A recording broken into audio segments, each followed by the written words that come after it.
नमस्कार, मी संगीता तरडे. आपला आवाजचा सेलिब्रिटी गप्पा टप्पा या कार्यक्रमात आज आपण भेटणार आहोत आपली पुण्याची चंद्रा. चंद्रा म्हणजे चंद्रमुखीमधली चंद्रा, म्हणजेच आमची अमृता आणि पुण्याची. येस. त्यामुळे तो आपलेसापणा आम्हाला इथे जाणवत आहोत. तर चंद्रा, आम्हाला ह्या चंद्रा भूमिकेविषयी ऐकायला नक्कीच आवडेल आणि हे आपण चंद्राकडनं ऐकूयात, म्हणजेच आपल्या पुण्याच्या अमृताकडनं. सगळ्यात प्रथम म्हणजे मला तुमच्या या चॅनलवर येऊन फार छान वाटतंय संगीता. आपण एकमेकींना गेली अनेक वर्ष ओळखत आहोत, वेगवेगळे टप्पे आपण पाहिले आहेत आणि अनुभवले आहेत. चंद्रा हे माझ्या आयुष्यातलं, माझ्या करिअरमधलं माझं पहिलं टायटल रोल आहे. आणि जेव्हा प्रसाद ओक माझे दिग्दर्शक माझ्याकडे ही कादंबरी घेऊन आले, स्क्रिप्ट अजून बनली नव्हती, ही कादंबरी घेऊन आले, तेव्हा मला खूप मोठी जबाबदारी वाटली. मला असं वाटलं की एक असा डिरेक्टर आहे, इतका म्हणजे एकतर प्रसाद ओक सारखा डिरेक्टर तुमच्याकडे जेव्हा येतो की आपण या कादंबरीवरती चित्रपट करूया, तेव्हा एका अभिनेत्रीसाठी ती आव्हानात्मक गोष्ट असते. दुसरं म्हणजे की या चित्रपटासाठी जमलेली टीम, मग ते अजय अतुल असो, संजय मेमाणे असो, विश्वास पाटील ज्यांची ही कादंबरी आहे, ही सगळी टीम जमा करेकरेस तोपर्यंत मला असं वाटतं खूप वेळही गेला. त्यात पॅन्डेमिक आलं. ह्या पॅन्डेमिकमध्ये आम्ही आमच्या चित्रपटाचं वर्कशॉप्स केले. मग जसं पॅन्डेमिक थोडंसं ईज आऊट झालं, जिकडे पहिलं लॉकडाऊन एंड झालं, आम्ही पुढच्या 50 दिवसांमध्ये या चित्रपटाचं शूटिंग केलं. त्यानंतर मग दुसरा लॉकडाऊनचं. जसा खडतर प्रवास चंद्रमुखीचा त्या कादंबरीमध्ये आहे, तितकाच खडतर प्रवास चंद्रमुखीचा या चित्रपटामध्ये सुद्धा होता. या चित्रपटासाठी मी खूप गोष्टी पहिल्यांदा केल्या. त्या म्हणजे नाक टोचणं पासून वजन वाढवण्यापासनं ते अगदी 3-3 किलो घुंगरू घालून सतत नाच करणं आणि एका वेगळ्या भाषेवर काम करणं. सो आता मी फार थोडक्यात सांगितलं आहे, पण आता जेव्हा मी मागे वळून बघते, तो अख्खा काळ होता, तो जवळपास 2 ते 2.5 वर्षांचा होता. आणि आज 29 एप्रिलला चंद्रमुखी लोकांच्या, माझ्या प्रेक्षकांच्या भेटीला येत आहे. आणि आत्तापर्यंत गाण्यांना प्रचंड प्रतिसाद मिळाला आहे. चंद्रा गाणं तर लोकांनी डोक्यावर उचलून घेतलं आहे. लहान लहान मुली त्या अगदी आज्यांपर्यंत सगळे हे गाणं परफॉर्म करतायत. सो फार आनंद होतोय मला या गोष्टीचा. आणि एवढंच हवंय की जसं चंद्रा या गाण्याला डोक्यावर उचलून घेतलंय प्रेक्षकांनी, तसंच सिनेमालाही घ्यावं. नक्कीच सिनेमाला घेणारच आहेत, कारण गाण्यांचे जे ट्रीजर आउट झालेत आणि इतकं ते गाणं, म्हणजे आम्ही आज दिवसभर चंद्रा चंद्रा हे गाणं कंटिन्यू आम्ही ऐकतोय. आमच्याकडे ऑफिसमध्ये आज चंद्रा आमच्याकडे येणार आहे म्हणून फुल तयारी होती. चंद्राबरोबरच आदिनाथ कोठारे हेही आपल्यासोबत आहेत. तर आमची टीमनी तुम्ही पाहिलं असेल, सगळ्यांनी फेटे वगैरे घातले. तर त्या रोलविषयी, म्हणजे राजकारणातला तो रोल तुमचा, त्याविषयी आम्हाला तुमच्याकडनं जाणून घ्यायला आवडेल. खासदार दौलत देशमाने ही भूमिका चंद्रमुखी सिनेमात मी साकारली आहे. माझ्यासाठी माझ्या आत्ताच्या अभिनयाच्या करिअरमधली सगळ्यात खास, सगळ्यात स्पेशल भूमिका आहे. एक ध्येयधुरंदर भारदस्त व्यक्तिमत्वाचा आघाडीचा लोकप्रिय नेता आहे तो, जो त्याच्या करिअरच्या शिखरावर आता कॅबिनेट मिनिस्टर होणार आहे तो. आणि कलेचा खूप मोठा प्रेमी आहे. मला असं वाटतं की नेता, एक चांगला नेता कलेचा प्रेमी असतोच, कारण ती पण एक कलाच आहे. राजकारण जरी म्हटलं तरी पण एक कलाच असते. जनतेला धरून ठेवणं, त्यांच्यापर्यंत आपलं भाषण पोहोचवणं, तो पण एक परफॉर्मन्सच असतो स्टेजवरचा. आणि so he is a true artist. आणि पण एक गोष्ट आहे, दौलत देशमाने हा ध्येयवेडा माणूस असतो आणि पॅशनेट असतो.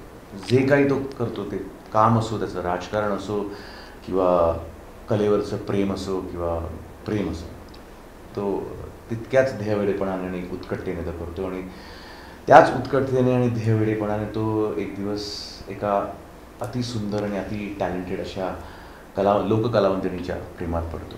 ती असते चंद्रमुखी.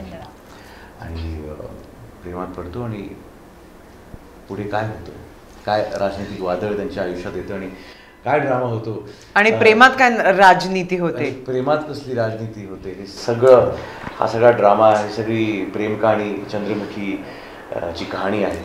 आणि ही मुळात चंद्रमुखी ही जी गोष्ट आहे ही खूप जगप्रसिद्ध गोष्ट आहे, कारण एक गाजलेली कादंबरी चंद्रमुखी विश्वास पाटलांची. विश्वास पाटील खूप मोठे लेखक, त्यांची गाजलेली कादंबरी, त्या कादंबरीवर आधारित हा सिनेमा आहे.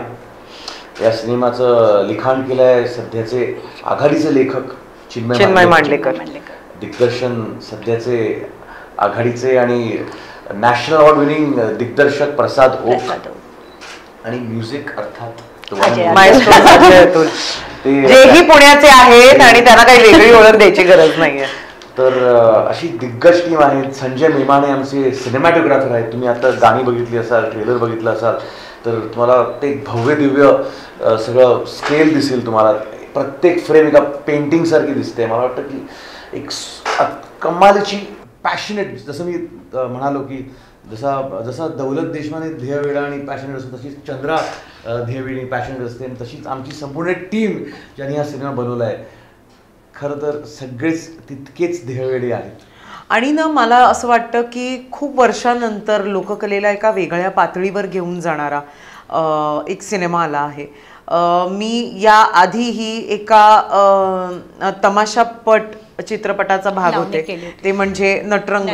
पण चंद्रमुखी ही खरोखरच अशी कहाणी आहे, ही अशी गोष्ट आहे जी लोककलावंतांची जी परिस्थिती असते किंवा त्यांना ज्या ज्या संघर्षातनं जावं लागतं ते सगळं लोकांसमोर ठेवणार आहे. आणि म्युझिकली सुद्धा ती त्या प्रकारे रिच आहे. जर तुम्ही पाहाल तर चंद्रा ही खडी लावणी आहे, बाईग जे गाणं आहे ती बैठी लावणी आहे. त्यातच तुम्हाला सवाल जवाब अनेक वर्षांनी तुम्हाला ऐकायला आणि पाहायला मिळणार आहे. चिराभरणी नावाचा एक प्रकार आहे जो ह्या लोककलावंतांमध्ये होतो आणि तो आजपर्यंत कधीच सिनेमामध्ये आला नाहीये, तो तुम्हाला पाहायला मिळणार आहे. सो एक गुलदस्ता आहे चंद्रमुखी म्युझिकली आणि मी असं म्हणेन परफॉर्मन्स वाईज ऑल्सो, आणि तो आम्ही तुमच्यासाठी घेऊन आलोय. 29 एप्रिलला सर्वत्र प्रदर्शित होईल थिएटरमध्ये. मला असं हा असा सिनेमा आहे जो थिएटरमध्ये जाऊन अनुभवला पाहिजे, कारण तो त्या मोठ्या पडद्यासाठी आणि त्या एक्सपिरियन्ससाठी बनला गेला. नक्कीच 29 तारखेला ते सगळं आपण पाहणारच आहोत, कारण सगळे ऑडी बुक होणार आहेत. याची ग्वाही तर मी आता इथे देते, कारण आपला आवाज आपले सखीच्या हजारो महिला ज्या सखी आमच्या मेंबर्स आहेत त्यांना तुम्ही आता आव्हान केलंच आहे, पण त्या आपल्या आवडत्या चंद्राला पाहायला येणार आहेत आणि तिची वेशभूषा करणार आहेत.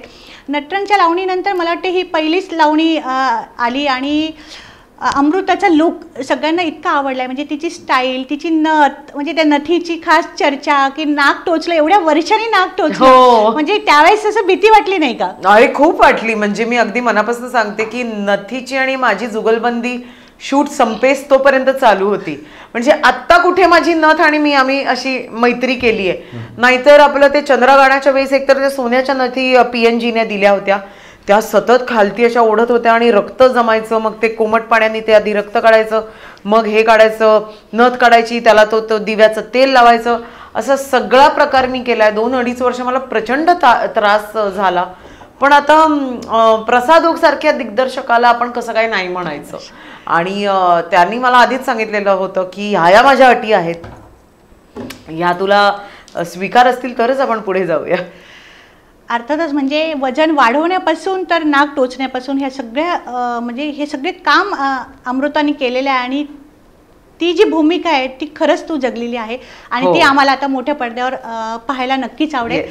तर खूप छान वाटलं आज तुम्ही आपल्या आवाजच्या स्टुडिओला भेट दिली आणि आपलं पिंपरी चिंचवड हे कुठेतरी एक आपलंसं वाटून गेलं.